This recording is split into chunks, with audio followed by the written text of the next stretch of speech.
काका मला वाचवा ये एक मराठी वाक्य है। और दोस्तों, ये वाक्य आपने भी कभी न कभी ज़रूर सुना होगा। जैसे ही ये लाइन सुनाई देती है तो सबसे पहले याद आता है पुणे का एक किला जिसका नाम है शनिवार वाड़ा। कहा जाता है कि इस किले के अंदर शाम 6 बजे के बाद किसी को भी जाने की इजाज़त नहीं है। यहाँ ख़ास पहरा रहता है ताकि कोई भी 6 बजे के बाद अंदर न जा सके।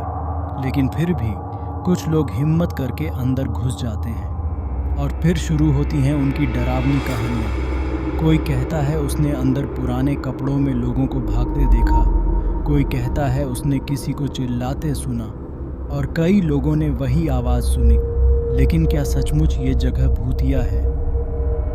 चलिए आपको ले चलते हैं सन 1773 में।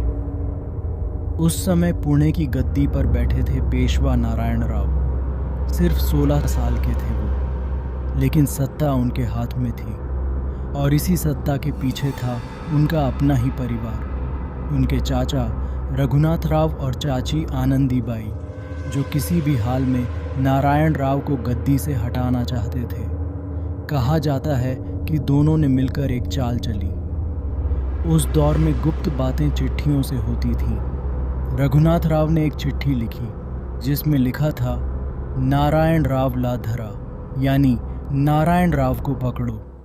लेकिन आनंदीबाई ने उस चिट्ठी में एक शब्द बदल दिया और वो बन गया नारायण राव ला मारा, यानी नारायण राव को खत्म कर दो। वो संदेश पहुंच गया सैनिकों तक जो असल में पेशवाओं की रक्षा करते थे। लेकिन सत्ता की लालच में उन्होंने भी इस आदेश को मान लिया। एक रात जब नारायण राव अपने कमरे में थे, अचानक सैनिक नंगी तलवारें लेकर अंदर पहुंच गए। नारायण राव घबराकर इधर उधर भागने लगे, जोर जोर से चिल्लाने लगे और बस एक ही बात कहते रहे, काका मला वाचवा, काका मला वाचवा, यानी काका मुझे बचाइए।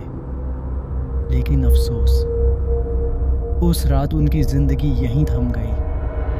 कहते हैं उनकी आत्मा जाने के बाद भी शनिवार वाड़ा की दीवारों में कैद रह गई। और यही कारण है कि आज भी लोग मानते हैं उनकी चीखें अब भी इन गलियारों में गूंजती हैं। सन 1823 में शनिवार वाड़ा में एक भयानक आग लगी जो लगातार 7 दिन तक जलती रही। कुछ लोगों का मानना है कि ये आग भी नारायण राव की आत्मा ने ही लगाई थी, जैसे वो बदला लेना चाहते हों। इतना ही नहीं, जब रणवीर सिंह ने फिल्म बाजीराव मस्तानी की शूटिंग यहाँ की थी तो उन्होंने भी दावा किया कि उन्होंने यहाँ अजीब सा अनुभव किया। उनका कहना था कि उन्होंने एक आकृति देखी जो उन्हें नारायण राव की आत्मा लगी। आज भी जिन लोगों को कभी मौका मिला उन्होंने भी अनोखे अनुभव बताए हैं। किसी ने एक छोटे लड़के को पारंपरिक कपड़ों में भागते देखा, किसी ने वही आवाज़ सुनी, किसी ने अचानक ठंडी हवा का एहसास किया। लेकिन सच क्या है? क्या वाकई नारायण राव की आत्मा आज भी शनिवार वाड़ा में भटक रही है, या फिर ये सिर्फ एक मनोवैज्ञानिक भ्रम है क्योंकि हम पहले से मानकर जाते हैं कि ये जगह भूतिया है? इसका सच आज भी किसी को पता नहीं। लेकिन एक बात तय है, शनिवार वाड़ा मराठा साम्राज्य की सबसे महत्वपूर्ण ऐतिहासिक जगह थी और इसकी डरावनी कहानियों ने इसे भारत की सबसे भूतिया जगहों में शामिल कर दिया।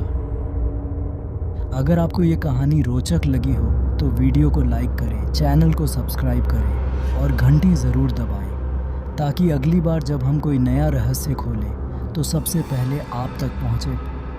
फिर मिलेंगे एक और अनजाने राज के साथ।